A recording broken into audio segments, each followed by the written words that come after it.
Di negeri Paso, Ambon, warga menuding ada intervensi dalam pembentukan tim RKP 2026. Isu ini memicu perdebatan. Apakah prosesnya tertutup atau justru sudah sesuai aturan? Kita dengarkan dua sisi dari pemerintah negeri dan dari warga sendiri. Tim RKP atau Rencana Kerja Pemerintah Desa menentukan program pembangunan setahun ke depan. Di Paso, sebagian warga merasa pemilihan tim dilakukan tanpa musyawarah terbuka. Namun, pihak pemerintah negeri menegaskan semua dijalankan sesuai prosedur dan keterlibatan masyarakat sudah dilakukan. Sekretaris Kantor Negeri Paso menjelaskan panjang lebar soal mekanisme pembentukan tim. Ia menekankan bahwa semua langkah sudah mengikuti aturan resmi. Jadi dasar pembentukan tim RKP di negeri Paso itu sama saja dengan tahun-tahun sebelumnya. Itu dasar hukumnya adalah Permendagri 114 tahun 2011 tentang musyawarah desa perencanaan di desa. Nah, itu salah satu output dari musyawarah perencanaan di desa adalah pemilihan dan pembentukan tim RKP. Dan harus adik-adik dong tahu bahwa musyawarah di tingkat desa itu biasanya dipimpin oleh BPD atau karena Paso ini adalah negeri berarti Saniri negeri. Itu biasanya musyawarah dipimpin oleh Saniri negeri. Proses musyawarah desa itu kemarin tanggal 17 di negeri Paso, musyawarah desa perencanaan itu dipimpin langsung oleh wakil ketua Saniri dan sekretaris Saniri.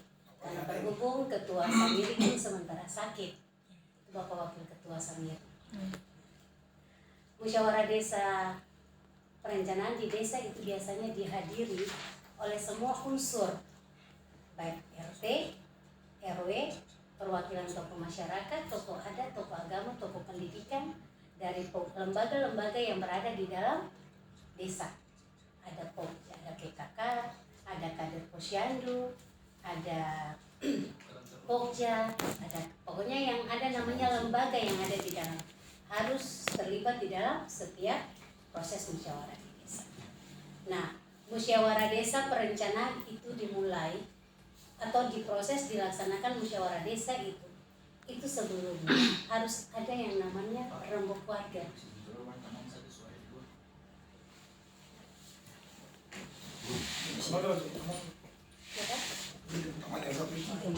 Jadi musyawarah itu di desa dilakukan, musyawarah desa perencanaan itu dimulai. Ini nanti menjawab dong pertanyaan itu yang bagaimana proses perencanaan itu. Nah, musyawarah desa perencanaan itu dimulai dari rembuk warga di lingkungan RT.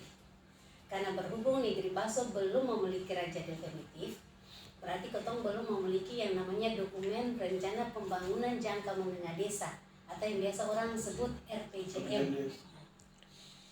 Karena belum ada dokumen RPJMDes, maka pemerintah desa berkewajiban menyampaikan surat kepada RT di tingkat bawah yang adalah perpanjangan tangan dari pemerintah desa untuk melakukan rembuk warga. Nah, rembuk warga ini masing-masing RT. Nah, untuk apa tujuannya? Untuk mengetahui segala kebutuhan dari masyarakat. Karena semungkin ketong pemerintah negeri ketong mau tahu kebutuhan yang ada di RT, contoh RT 1, RT 2, kan ketong sing tahu. Yang sangat tahu itu siapa? Yang sangat tahu kebutuhan di RT itu siapa?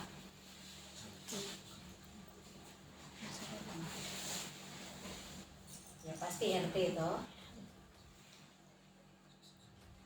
Kakak sepejang ketong bicara ulang-ulang nih. Iya. Kakak semua fokus. Dan beta saya mau ketika ketong sampaikan ini akan menjadi pemberitaan ulang di luar. Kalau sampai pemberitaan di luar berarti tidak lain adalah dari adik-adik yang datang sini. Nah, supaya adik-adik mau tahu kebenarannya itu seperti apa. Adik-adik terima langsung dari sini dengan adik-adik punya telaah ketika adik-adik baca itu berita. Supaya adik-adik juga bisa, karena tadi di dalam telaah itu terkait dengan media sosial dan online juga tuh. Ada dong datang di sini langsung dengan informasi nih. Apalagi di dalam pemberitaan itu sekretaris desa intervensi terbentuknya tim pembentukan tim RKP. Tadi beta bilang bahwa sebelum desa melakukan musyawarah di tingkat desa, yaitu RT, dia harus melakukan yang namanya warga. Dong harus serius dengar, supaya dong juga bisa menyampaikan itu kepada dong punya dosen. Nah, juga bukan hanya dosen, tetapi kepada halayak umum yang betul-betul ketika berita ini bisa tersebar, nah jadi juga tugas bisa meluruskan. Nah, seperti itu. Jadi musyawarah desa di tingkat desa akan dilakukan setelah RT, dia melakukan rembuk. Nah, tujuan membuat rembuk itu untuk mengetahui kebutuhan atau mengetahui setiap persoalan-persoalan yang menjadi kebutuhan masyarakat di tingkat RT. Nah, ketika RT dia melakukan rembuk warga, berarti dia kan sudah tahu dia punya usulan-usulan tuh. Nah, itu RT harus setiap pertemuan di tingkat RT, RW atau ketua RT dia berkewajiban membuat yang namanya daftar usulan. Nah, berita acara itu harus RT buat. Daftar hadir juga harus RT buat. Kenapa? Sebagai dasar hukum. Karena PASO ini kan besar ada. PASO ini ada 63 RT. Berarti usulan kebutuhan itu sangat banyak. Ketika hasil rembuk itu dimasukkan dengan batas deadline waktu, RT dia harus kasih masuk ke pemerintah desa, dan itu daftar-daftar usulan harus direkap menjadi satu. Nah ini ya, ambil semua. Bahkan dong harus tahu proses bagaimana nanti sampai terbentuknya tim RT. Nah, ketika hasil rembuk dibawa masuk dalam bentuk berita acara, daftar hadir, dokumentasi itu sebagai dasar hukum. Supaya besok-besok ketika ada masyarakat yang komplain, kenapa beta pengusulan yang pernah terpenuhi? Atau kenapa beta punya RT yang pernah ada dapat bantuan? Nah, itu dasar. Mungkin Bapak Ibu yang ikut pertemuan di tingkat RT. Ataukah juga mungkin RT tidak memberitahukan informasi ini kepada masyarakat. Jadi dasar berita acara itu sebagai dasar pembuktian bahwa RT setempat sudah melakukan rembuk warga. Nah, setelah semua dimasukkan dia penghasil rembuk, maka desa berkewajiban untuk membuat dalam satu daftar rekapitulasi daftar usulan di tingkat desa. Jadi mulai dari RT 1 sampai RT 63.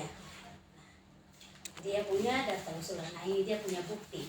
Ini bukti RT dong buat warna rembuk rembuk. Nah, ini dia punya berita acara. Ketong biasanya itu bikin dari ketong punya surat dong. Ini suratnya dari pemerintah desa kepada setiap RT untuk melaksanakan rembuk warga. Dari arsip ini RT harus menindaklanjuti membuat rembuk warga. Dia menindaklanjuti dengan berita acara. Nah, berita acara ini yang nanti menjadi dasar bahwa RT sudah membuat rembuk dengan menghasilkan dokumentasi dan dia punya daftar usulan. Nah, usulan-usulan ini kan dari RT, bukan dari pemerintah desa. Sampai situ paham ya Dede? Ini dia mendaftar hadir semua. Toh? Ini tugas dari RT, bukan dari kantor desa bukan dari sekretaris desa atau pak pejabat atau perangkat desa lainnya. Ini akan pembukti semua nih. Setelah ini semua buatlah daftar rekapitulasi. Daftar rekapitulasi usulan. Ini daftar rekapitulasi usulan.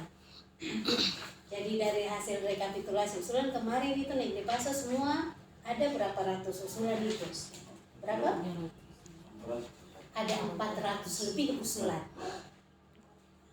Dari 400 lebih usulan itu pasti ada di bidang pembangunan, ada bidang pembinaan masyarakat, ada bidang pemberdayaan. Dan juga nanti kalau regulasi dia turun berarti harus sisakan anggaran untuk bantuan langsung tunai dan juga untuk bencana alam. Nah, itu dia punya mekanisme untuk proses musyawarah desa. Ketika rekapitulasi semua sudah, maka desa berkewajiban untuk mengundang semua ketua-ketua RT dan tokoh-tokoh masyarakat yang segala unsur untuk melakukan musyawarah.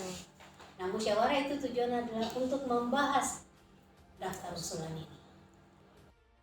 Menurutnya, seluruh usulan warga sudah direkap. Tercatat lebih dari 400 usulan dari bidang pembangunan, pemberdayaan, pembinaan masyarakat, hingga bentuk bantuan langsung tunai dan penanggulangan bencana. Setelah data terkumpul, pemerintah negeri mengundang ketua RT dan tokoh masyarakat untuk membahas daftar itu. Tim RKP dibentuk melalui musyawarah, diverifikasi di lapangan, dan disahkan lewat SK Kepala Desa. Musyawarah tersebut dipimpin langsung oleh Sanira Negeri, disaksikan oleh P3MD, Bapeda Ambon, dan Camat Baguala. Meski begitu, sebagian warga tetap meragukan prosesnya. Mereka menyebut pembentukan tim seolah sudah diatur sebelum rapat dimulai.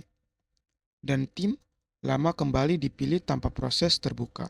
Bagi warga, hal ini menunjukkan kurangnya transparansi dan dominasi aparat negeri. Namun, tidak semua warga sepakat dengan tuduhan itu. Seorang ibu RT yang kami temui melihat persoalan ini dari sisi berbeda. Jelas ya, dimanapun suka itu ada. Oke, dia mau 50 atau mau 40-60%, tetapi itu ada. Dan itu logis, kan?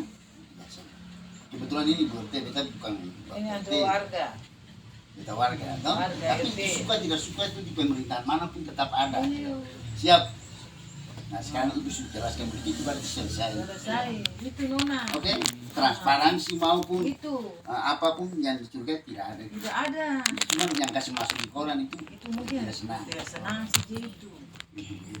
Tapi sifat itu di mana-mana itu biasa. Ada. Di kampung mana, di pemerintahan manapun itu ada. Suka tidak suka. Jangan itu. Dalam kehidupan rumah tangga saja pasti ada satu suka tidak suka itu ada.